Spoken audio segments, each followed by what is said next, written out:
झन्डा फाड्नु त झन्डा फाड्नु 2000 लानु किन किन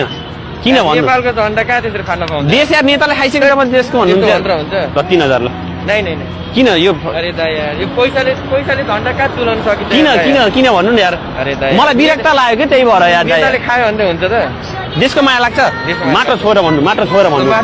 देशको माया लाग्छ यसो गर्नु ल नेपालको छोरो हुँ म नेपाली हो नाउ मेचीदेखि कालीसम्म फैलिएको मेरो गाउँ मेरा वीर पुर्खाको रगतले बाँचेको ठाउँ हर दुनियाँमा तिम्रै कोखमा जन्म लिन पाऊ म सबैजना रोको होइन हाँसेको देख्न सकु म नेपाली हारेको होइन बाँचेको देख्न सकु म नेपालको लागि मान्न अनि मन सक्छु तैले त केही गरिन सब म आफै गर्छु एक दिनमा बन्दैन देश म सधैँ सङ्घर्ष गर्छु तर त जस्ता कपुतलाई विश्वास गर्न बन्द गर्छु म भाँचिदिन्छु तेरा द्वारा यदि फेरि देखाइयो काटिन्छु